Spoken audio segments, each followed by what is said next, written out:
back in the greenhouse today. It's the 10th of March, Mother's Day. It's much cooler today because it's raining, as you can probably hear. So just struggling above 50 there,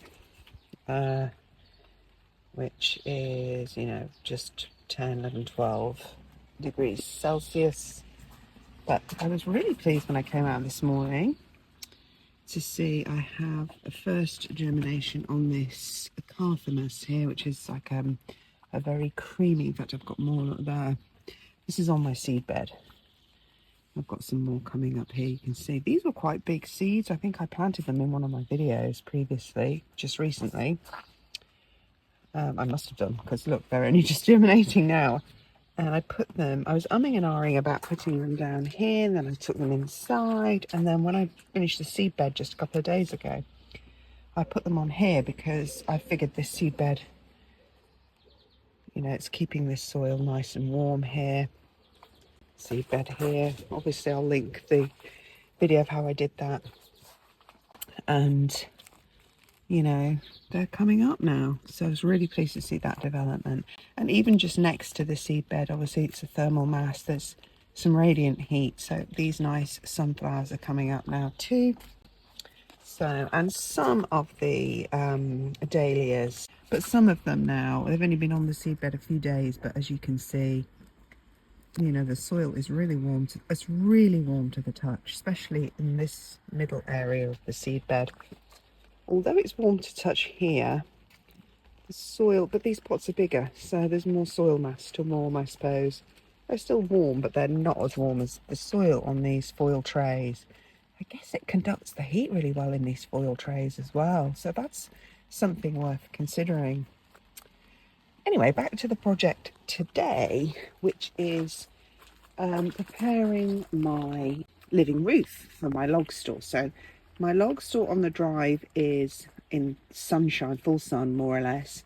So that's going to get this mixture. Now, in case I put a living roof on my pergola over my seating area, which for a reminder is here, so it's all covered over at the moment.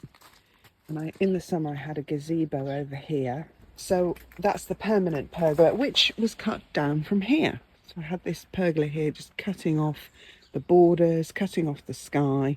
So I removed that with the intention of building a pergola over there. And I haven't decided yet whether I'm going to put a roof on that. But because it's in a more shady side of the garden, I have also a woodland mix.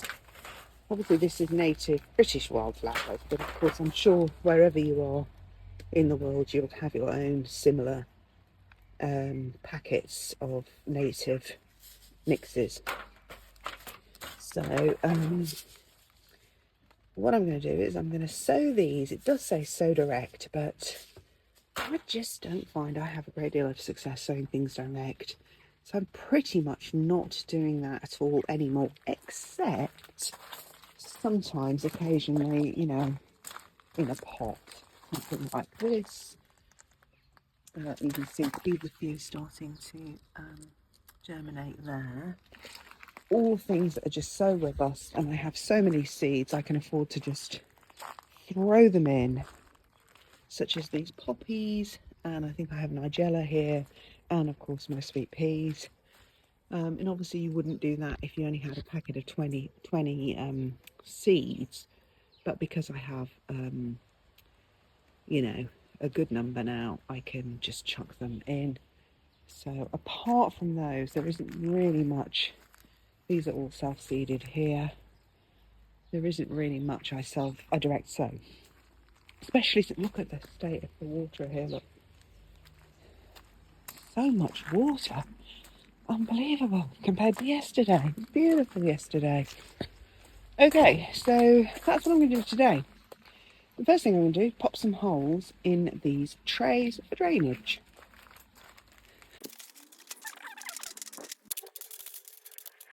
So this is the rather unattractively organised woodshed, but this tree, the birds love this tree, and then what they do is they hop over here into the garden. From here they even nest in this ivy here, and they just love nibbling on whatever it is in these buds here on this tree, which maybe are bugs or seed heads, I don't know.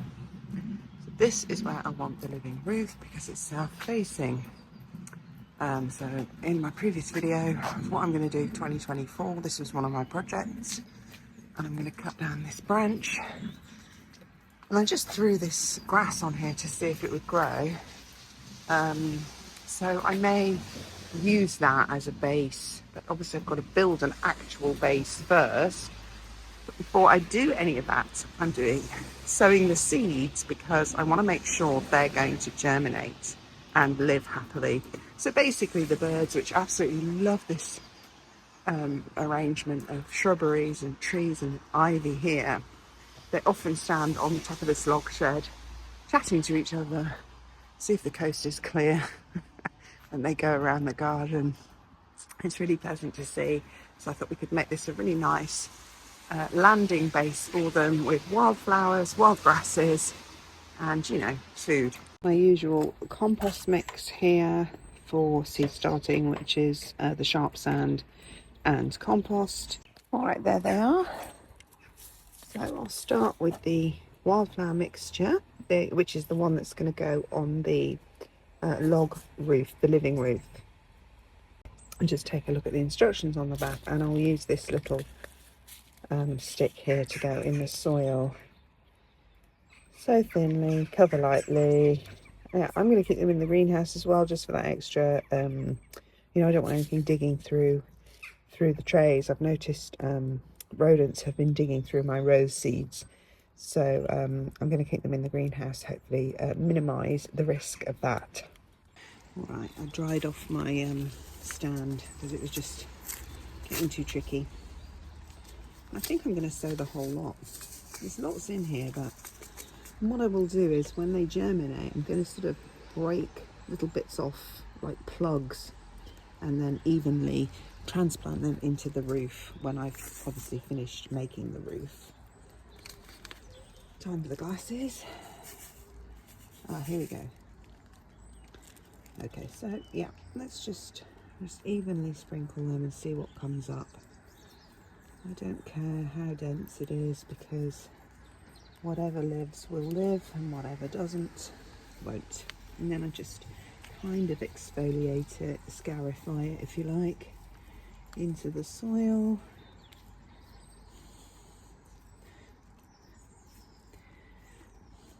I do need to put a date on that. And then just a little bit of soil on top. I don't want to compact it in, but I do want it covered.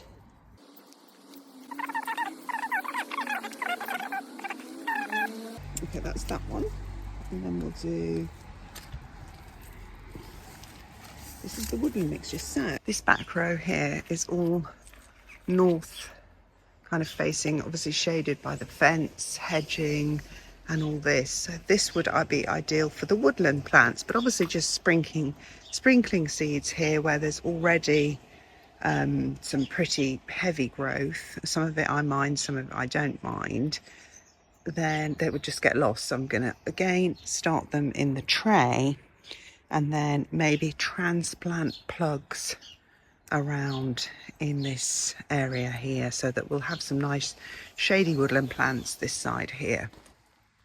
I'm just saying the seeds are sowed the same, but you know, you have to keep them moist. So if I just put them straight out into the woodland border, I'd never remember where they were to water them. And although in the kind of weather we're having at the moment it wouldn't matter, we are prone, look at that one, like a little scabious seed, we are prone to getting dry periods here in the southeast. There's actually quite a lot in there, isn't there? Again, I scarify them just to make sure they have good contact with the damp soil.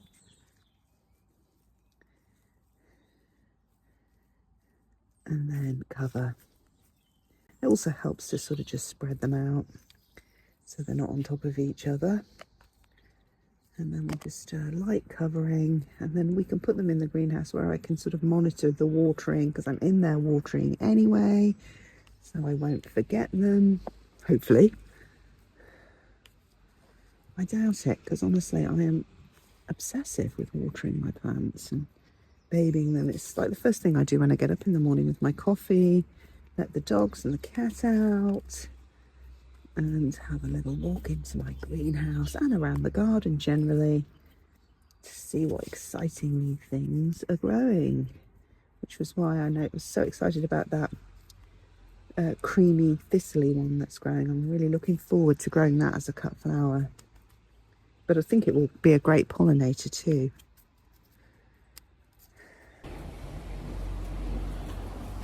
Alright, just want to finish this video showing you these.